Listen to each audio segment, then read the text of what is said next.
J'espère que vous allez tous bien. Si vous avez vos Bibles, prenez vos Bibles. Parce qu'on va lire quelques versets bibliques ensemble. J'ai redit encore bonjour, bonsoir. Peu importe le lien que vous me suivez.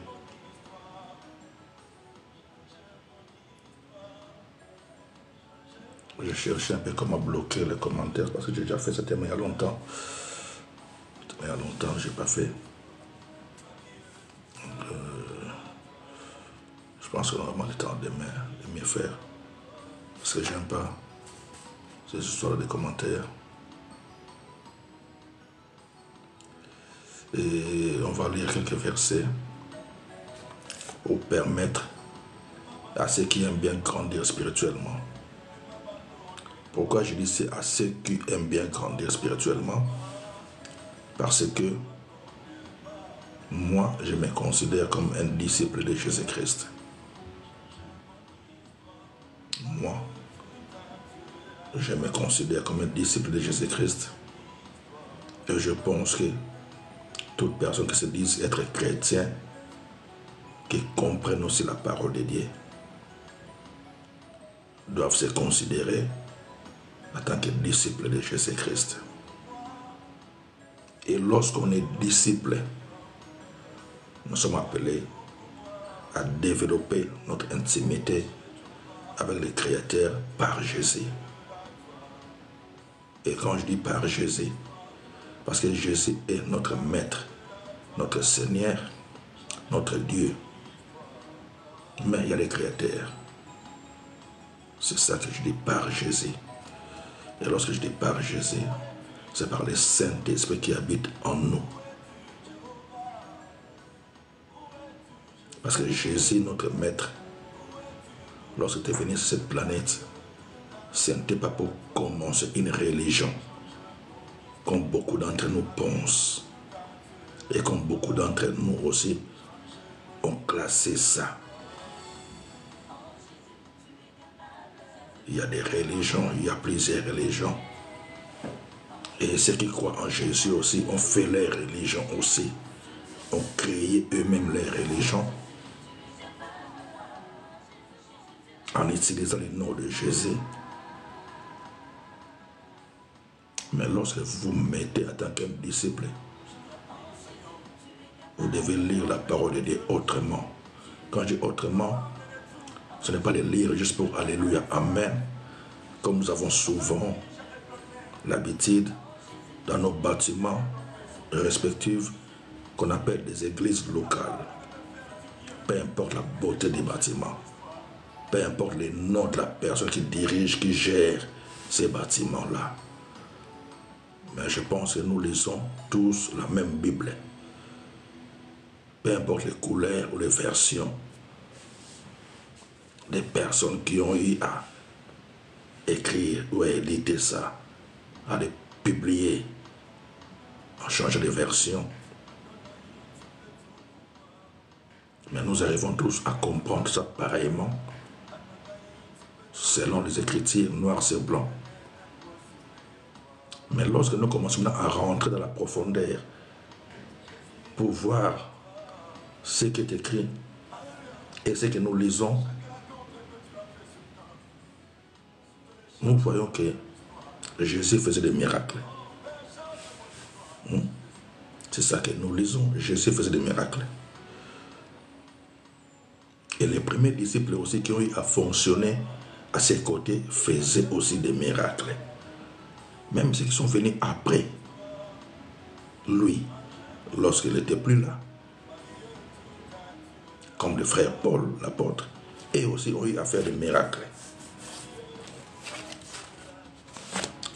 Et par après, des siècles et des siècles,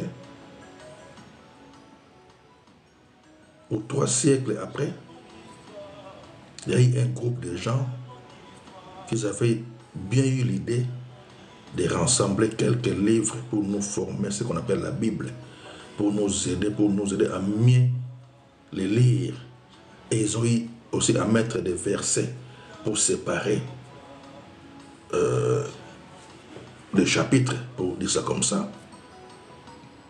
pour ne pas lire la Bible comme un roman. Donc tu peux le lire de bout en bout, bout en bout, donc de chapitre en chapitre, pour réfléchir, penser sur des choses que tu lis. Et lorsqu'on arrive à commencer maintenant à penser, à méditer, c'est ce que nous lisons, c'est là que nous rentrons en communion ou en connexion avec ce qui est invisible. Parce qu'il y a les visibles, que nous sommes, des êtres terrestres, mais il y a aussi l'invisible ou des êtres célestes, mais qui sont visibles par ceux-là qui rentrent dans ces domaines-là. Et pour commencer à rentrer dans ces domaines-là, ça commence d'abord par toi-même de développer ton intimité avec le Créateur. Est-ce que nous comprenons, les amis, ceux qui me suivent? Pour les parents qui ont des enfants, lorsque nous amenons nos enfants dans les écoles maternelles, ce n'est pas pour qu'ils restent toute leur vie à la maternelle, non. Vous avez affaire à un enfant aujourd'hui ou après-demain, ou il y a quelques années, vous avez affaire à un enfant. L'enfant ne va pas rester bébé, sauf il y a un petit souci de problème de santé. Ça, on connaît. Mais si l'enfant, il n'y a pas de souci au niveau de sa santé, il va grandir normalement et un jour devenir aussi un adulte. Et pendant ce processus-là de croissance, étant bébé jusqu'à devenir grand, il va apprendre des choses et des choses. Et c'est ça aussi la vie spirituelle. C'est ça qui est dans la Bible. C'est ça qui est, je ne sais pas des fois, parce que beaucoup nous le lisons, ou si nous lisons la Bible juste pour, comme un roman, je ne sais pas. Et lorsque nous allons dans les assemblées, nous allons juste comme dans un groupe pour danser, louer, chanter, se voir avec des amis, faire des connaissances. Bien sûr, on est tous passés par là. On commence tous par là. Mais à un moment donné, il faut s'asseoir et puis réfléchir. C'est quoi ces histoires? C'est quoi ces histoires? Si tu ne veux pas réfléchir, maintenant tout ce qui est miracle, pour toi, ça sera comme ce que le monde appelle que les gens ont touché à quelque chose d'autre. Hein? Interdit. Des choses interdites, genre de mysticisme, des choses qui est interdit. Mais ce qui est interdit là, c'est ce qui est caché, mais réservé pour ceux qui veulent grandir. Ton enfant qui est à l'école primaire aujourd'hui ne va pas recevoir les enseignements de ceux qui sont à l'université. Est-ce que vous comprenez? Les médecins que nous voyons dans les hôpitaux, ceux qui nous soignent lorsque nous sommes malades, nous avons des problèmes de santé, ils ont aussi été des bébés à la maternelle et grandir aussi. Ils ont eu à apprendre des connaissances, jusqu'à devenir ce qu'ils sont aujourd'hui. Lorsque nous lisons la Bible, nous voyons que non, Jésus il avait marché sur l'eau. On se dit, est-ce que c'est vrai? Nous ne savons pas. Parce qu'on n'était pas là. Mais la Bible dit que non. Pierre aussi avait marché sur l'eau. Que Pierre aussi avait marché sur l'eau. Vous voyez, lorsque Pierre a marché, parce qu'il avait cru à la parole de Jésus, et il a fait les mêmes. Et la Bible dit, à un moment donné, il a douté, il avait douté. Lorsqu'il avait commencé à douter, c'est là où il avait commencé à foncer, comment on dit, à se noyer. Tout ça, c'est pas pour nous enseigner quoi? Ne restez pas seulement dans Alléluia, Amen. Vous pouvez rester là. Nous pouvons rester là, si nous voulons bien. Moi, quand j'étais jeune, j'étais à l'école. À un moment donné, j'étais fatigué, j'avais arrêté l'école. Vous voyez ce que je veux dire? Mais il y a des amis ou des collègues, des connaissances qui n'avaient pas arrêté, qui avaient continué leurs études dans des niveaux supérieurs plus que moi. Sorry. C'est comme ça, c'est pareil aussi la spiritualité. Plus tu avances vers les créateurs aussi s'approchera de toi. Lorsque toi tu commences à s'éloigner des créateurs, c'est ça le travail de l'ennemi. L'ennemi, il cherche à nous éloigner de la présence des créateurs. Et lui commence à prendre place vers nous. Tout ça dans nos pensées. Il commence à nous inculquer des choses pour que nous commençons à se mettre contre la pensée de Dieu. Mais si nous acceptons et nous croyons à ce qui est écrit, et nous nous attachons à ce qui est écrit, nous cherchons maintenant à mieux comprendre comment ça fonctionne. Plus on cherche à comprendre, plus l'ennemi s'éloigne de nous. Résister à l'ennemi, la Bible dit résister à l'ennemi, le diable, il fuira loin de nous. Plus tu commences à résister, comment résister à l'ennemi? À toutes les pensées négatives qui viennent à ta tête, mes amis. Quand tu commences à résister à toutes les pensées négatives, donc c'est là qu'il commence à s'éloigner de toi. Donc en même temps, tu ouvres aussi tes pensées à ce qui est clair, à ce qui est bien, à ce qui est pour la gloire de Dieu. À l'amour. Parce que ce qui compte, c'est d'abord l'amour. Et lorsqu'on parle de l'amour, pour le Créateur, c'est sans exception. Je ne veux pas t'aimer parce que je te connais, non. J'aime tout le monde, sans exception. Et la personne qui ne m'aime pas, lui-même, il va sentir le dégoût de rester près de moi. C'est comme ça. Ceux qui te détestent, ils vont s'éloigner eux-mêmes. C'est comme ça. Non, l'ennemi, c'est ça. Résister à des pensées négatives, l'ennemi s'éloignera de toi.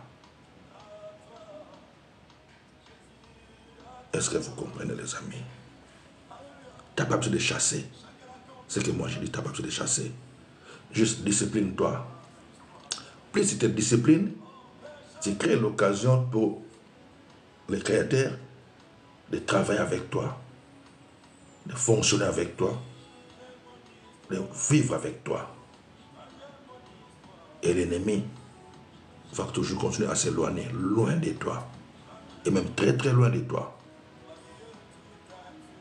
Mais comme la Bible dit, il cherchera toujours des moments favorables, de rôder pour voir si tu as laissé un accès. Luc chapitre 4, verset 13. Il s'éloignera de toi jusqu'à un moment favorable. Donc il va rôder encore. Parce qu'il continue toujours à rôder. Et c'est ça sa mission. Pour voir s'ils peuvent tourner tes pensées. Qu'ils commencent à mettre en doute les choses du Créateur. Ok, guys, réfléchissons un peu une chose.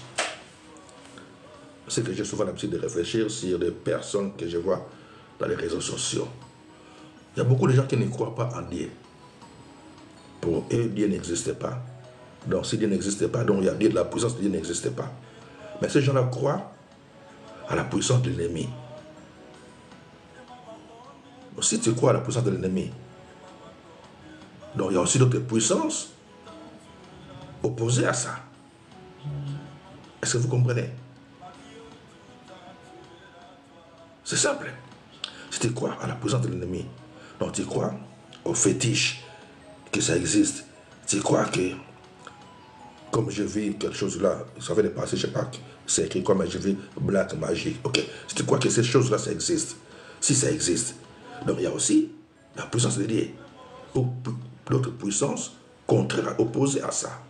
Et c'est ça, la puissance de notre Dieu, qui est au-dessus, au-delà de tous ces pouvoirs-là négatifs. C'est comme ça.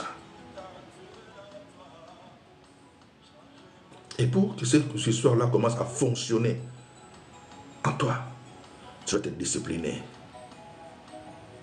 Discipline, ce ne sont pas de discipline. Mettre des interdits toi-même dans ta vie. Les amis, regardez mes cheveux là. Bon, je ne vous dis pas tous de le faire, non. Je dis et je répète tout le temps. C'est en 2018 que j'avais décidé moi-même de ne plus couper mes cheveux. Est-ce que quelqu'un m'a dit de le faire? Non, c'est moi. Est-ce que c'est Dieu qui m'a dit de le faire? Non, c'est moi-même. Les gens me disent non, non, c'est devenu pas bien, c'est pas bien comme ça. C'est moi, c'est ma décision. Cela n'enlève rien dans ma vie ou dans mon intimité avec le Créateur. Mais ce qui compte, c'est la discipline que j'ai dans ma vie. Ça, je peux faire, ça, je ne peux pas faire. Ça, je peux dire, ça, je ne peux pas dire. Ça, je peux, ça, je ne peux pas. C'est comme ça, on se discipline. En tant que soldat de Jésus-Christ. C'est comme lorsqu'on fait des jeûnes et prières. Dieu ne vient pas, tu vas jeûner. Non, non, non, non, non, non, non. C'est toi-même.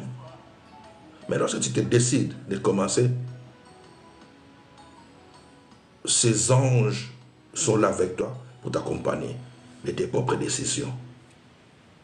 Pour que tu les fasses et les faire bien aussi. C'est comme ça. Comme j'aime souvent dire à d'autres frères, depuis longtemps, des frères qu'on se connaissait, où on a eu à travailler ensemble dans les choses de Dieu il y a longtemps. Je disais les choses de Dieu, lorsqu'on parle de la croix. La croix, c'est discipline-toi. Traiter directement ton corps. Lorsqu'on traite directement son corps, c'est les souffrances que tu vas avoir maintenant, n'est comparable, comme la Bible dit, à des choses qui doivent t'attendre, qui t'attendent au devant. Ce n'est pas que non, je dois traiter directement mon corps pour bénéficier de quelque chose. Non. Comme on voit d'autres personnes, ils font des jeûnes et prières parce qu'ils veulent quelque chose. Non. Ça, ce n'est pas la vie des disciples. Un disciple fait des jeûnes et prières pour se recharger de la puissance du Saint-Esprit en lui. Parce que lorsque je pars, je communique la vie et la puissance en même temps. L'amour, je dois communiquer. Donc moi, mon être, dégage tout ce qui est des créateurs. C'est ça. Et lorsque tu fais tout ça, tout le temps, quand tu es en communion avec les autres, en communication avec les autres, donc tu représentes le Créateur. C'est l'énergie qui te charge sur toi. Ça se diminue de temps en temps. Il faut de temps en temps aussi revenir dans les jeûnes et prières. C'est comme l'huile. L'huile là, il faut le recharger tout le temps. Mais plus tu vis, ça se diminue aussi. C'est pour ça que je ne sais pas si vous voyez derrière moi, j'ai une lampe de pétrole ici. Une lampe de pétrole, ça diminue, il faut rajouter, il faut charger pour que ça continue toujours à être allumé. Et nous vivons comme ça. En tant que disciple. Et lorsqu'on parle d'un disciple, toute personne qui se dit être chrétien, c'est un disciple. Allez, faites de toutes les nations des disciples. Enseignez-leur à observer tout ce que je vous ai prescrit. C'est ça. Allez, faites de toutes les nations des disciples. Et lorsqu'on fait des disciples, c'est pour les former à devenir comme leur maître. Et nous-mêmes aussi, nous nous efforçons à devenir comme notre maître. Peu importe les insultes, peu importe les gens, comment ils peuvent nous traiter. C'est ça la vie d'un disciple. C'est comme ça. Oh non, moi, avant. Non, non, non, non, non. Avant, là, c'est passé. Nous sommes devenus de nouvelles créatures. Un nouveau type de personne qui n'a jamais existé. Nous sommes nés en Christ Jésus. De mon ancien moi, l'ancien, c'est fini, c'est passé. Toi, tu vois l'apparence. Mais il y a une transformation au sein de l'intérieur de la personne, c'est ça qui change. Ce n'est pas le physique. beaucoup de personnes travaillent plutôt leur image, leur physique. Hein? Costume, cravate, j'ai eu à le faire aussi. Hein? J'ai eu à le faire, tout ça. Mais j'ai arrêté ça, je ne sais pas, il y a longtemps.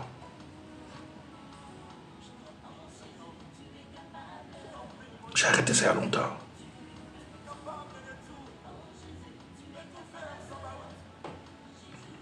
C'est ton intérêt qu'il faut travailler. Ton intérêt qu'il faut travailler.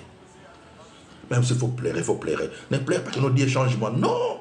Ce n'est pas Dieu qui va te changer, c'est toi-même qui va te changer. Parce que lui, il est là avec toi, son esprit est là en toi. Et les êtres célestes qu'on appelle nos compagnons de service sont là avec toi, tout autour de toi. Pour t'encourager à aller toujours de l'avant, de monter toujours dans cette montagne-là.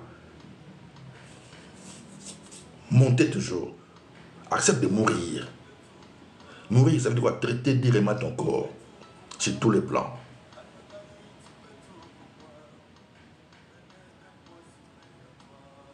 Quelqu'un peut s'énerver devant toi, tu le parles gentiment.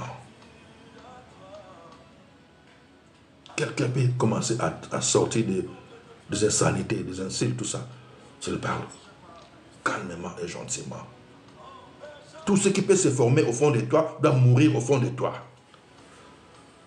C'est ça, la vie des disciples. C'est lorsque ça commence que oh moi non, là c'est déjà perdu. Là c'est déjà perdu. Nous voyons des militaires, non? Ils sont disciplinés, des vrais militaires sont disciplinés. Un militaire ne peut pas te dire que non, moi quand j'étais, non. Il ne peut même pas te dire quand il... Non. Ça c'est son ancienne vie. Il a enterré ça. C'est ça la vie chrétienne. Tu n'es plus ce que tu étais avant. Maintenant, tu es un représentant du Créateur en Jésus-Christ. La Bible dit Jésus est assis à la droite du Créateur. Et c'est toi qui le représentes ici. Comment tu le représentes? Son esprit est en toi. Le Saint-Esprit. L'esprit qui avait ressuscité Jésus d'entre les morts habite en toi. Et fonctionne avec toi. Plus tu te disciplines, plus l'esprit prend place. Prends le dessus, prends le contrôle.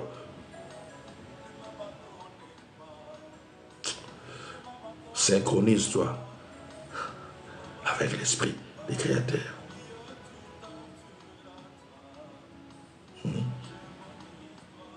Donc j'aime bien partager, encourager les disciples à aller toujours de l'avant, à avancer. Et de supporter tout ce qui peut arriver dans ce monde, dans ton environnement. Sois là à faire le bien pour tout le monde. Tu dois être là à faire le bien pour tout le monde. C'est ça qui compte dans ce monde. Faire le bien. Faire le bien. Et tes prières, fais-les en cachette toi-même. Fais tes prières en cachette. Comme la Bible dit, je pense, c'est dans Matthieu chapitre 6, quand tu fais ta prière, rentre dans ta chambre, si tu as une chambre, bien sûr. Si tu as une chambre. Parce que je sais que dans les mondes, bon, d'autres personnes, peut-être tu n'as pas une chambre. Non, tu rentres dans un coin où tu fais tes prières dans le calme. Quand tu sors, tu es à l'aise. Mais quand tu parles, contrôle tes paroles. Contrôle tes paroles. Lorsque c'est pas que non, tu vas dire aux gens que non, quand j'étais, non. Juste les gens doivent commencer à vous détecter que non, tu n'es plus la personne qui était avant. Tu as changé.